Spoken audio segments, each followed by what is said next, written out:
Welcome, dear viewers, to a new episode full of excitement and adventure from the story of Osamu and his quest to achieve his dream of suicide. Last time, we saw how Osamu found himself in another world after his and his lover's suicide attempt failed. When he discovers that he has no powers at all, he decides to go out and explore the world to find a way to kill himself. But then, he meets Tama, who asks him to save her from the monster holding her, intending to eat her. When Osamu tries to save her, the monster grabs him and starts absorbing their energy. Unfortunately for the monster, it absorbs the poison in Osamu's body from the sleeping pills he constantly swallows. With the monster's death, Osamu decides to search for his lover, Sasha, to die together. He goes back to the church and asks Aneta to help find her, but she can't because there's not enough information to locate her. His journey to find Sasha begins, joined by Tama, who wants to thank him for saving her, and Aneta, who feels guilty because she was the reason he was transferred to this world. Before we start our story, I'd be very happy if you support us with a like and share the video, subscribe to our channel, and turn on notifications.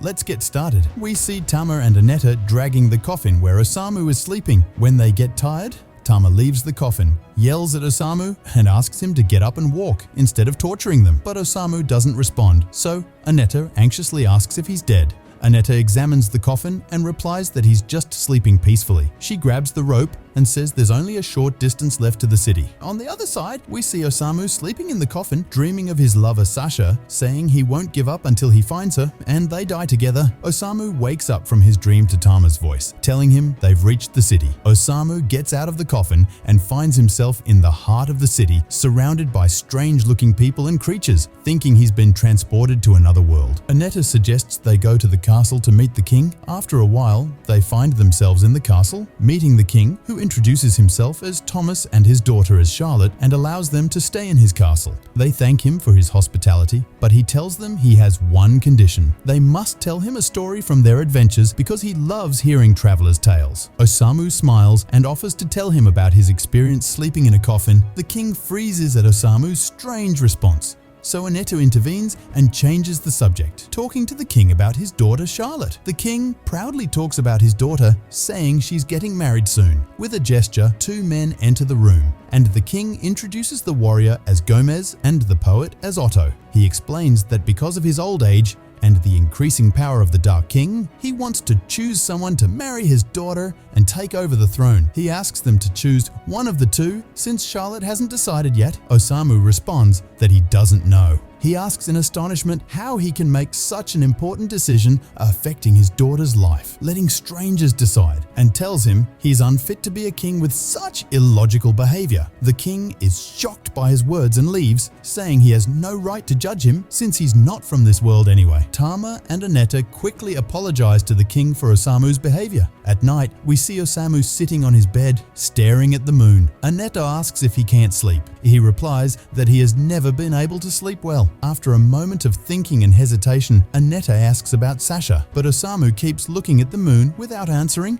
At that moment, Aneta spots Tama's tail next to Osamu, pulls the cover off Osamu, and finds Tama sleeping on his leg. She hits her with the pillow and yells at her for leaving her bed and sleeping next to Osamu. Tama angrily replies that it was cold and she had to sleep next to him to warm up, which is normal for cats. Osamu leaves them to fight and walks out of the room, wandering around. He finds Charlotte standing, watching the lake under the moonlight. When Charlotte notices him, she greets him and asks him to enjoy the beautiful lake with her. He replies that the lake is so beautiful that he wants to drown himself in it. She asks in surprise if he has problems so severe that he wants to drown himself. Osamu tells her that, from his perspective, her problems are much bigger than his. Charlotte falls silent for a moment and then tells him sadly that she still hasn't decided whom to choose. Although she knows she should choose Gomez because he's a strong warrior her father trusts, but Otto is her childhood friend, who used to sing to her when she was sad or upset. Osamu explains that she is kind and cares about her father, unlike him. He tells her his life was full of problems and he always tried to kill himself, causing trouble for his family. But despite all that, he never asked anyone to decide how he should live his life. He tells her she must decide her own fate and choose what she wants to do, then leaves. The next day, we see Osamu and his friends gathered before the king, who tells them Charlotte has finally decided whom to choose and wants them to witness it. Annetta says she's sure she'll choose Gomez, while Tama thinks Otto would be a better choice. Charlotte calmly steps forward and says she thought a lot about the matter and finally made a decision. She stands before Osamu and says she decided to kill herself with him. The shock is clear on everyone's faces, especially Annetta, who faints. Charlotte continues, explaining that after thinking, she realized Otto sang to her whether she was upset or not, and it didn't help her sleep. He just wanted to sing to anyone. She couldn't choose Gomez because he smelled terrible. At this point, her father intervenes and asks her to stop being silly and choose one of them. She angrily asks how he can decide for her to marry without taking her opinion, adding that she doesn't want to get married. She tells him, crying, that no one cared about her opinion except Osamu, which is why she will kill herself with him. At this moment, Gomez removes his helmet, turning into a giant bull, and says he wanted to be king to control the kingdom and offer it to the Dark King,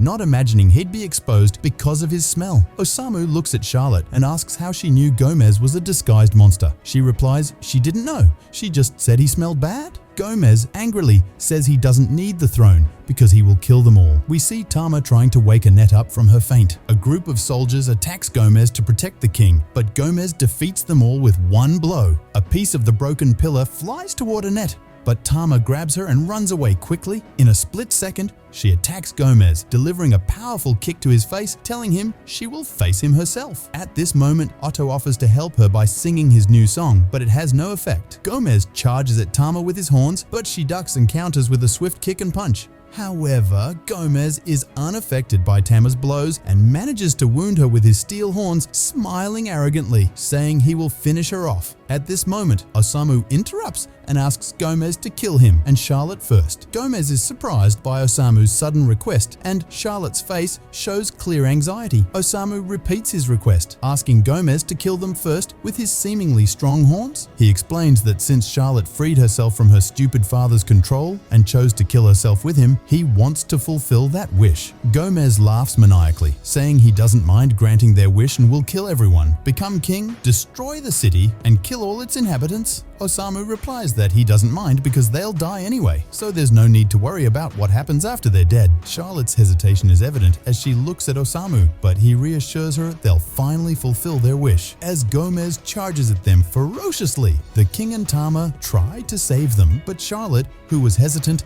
makes her decision, screaming that she doesn't want to die because she wants to protect the kingdom and its people. So Osamu tells her that he knew she was kind and wouldn't be able to abandon her responsibilities and commit suicide with him. He pushes her away just moments before Gomez strikes them and tells her that she can't be his partner in suicide. In the midst of her tears, Charlotte tries to call out to Osamu, but she's surprised to see Annette standing beside her, forming a barrier to protect Osamu from Gomez's attack, telling him she won't let him die as long as she's alive. With the end of her words, Gomez's horns shatter due to the strength of the barrier, and she asks Tama not to miss this opportunity. Indeed, Tama attacks Gomez, gathers all her strength, and punches him in the chest, sending him flying out of the castle. When Tama assures that they've won and the fight is over, she thanks Annetta for her help at the last moment, and Annetta thanks her for saving her when she was unconscious. At that moment, the king throws himself before Charlotte, crying and apologizing for trying to marry her off without taking her opinion, begging for her forgiveness. Charlotte asks him to get up, hugs him, and reassures him that she has forgiven him. Despite this happy ending, Osamu was upset because his suicide attempt had failed. After a while, we see a soldier informing Charlotte, who has become the queen, that a group of monsters is attacking the city. She orders the soldiers to prepare to face them and defend the city. On the other side,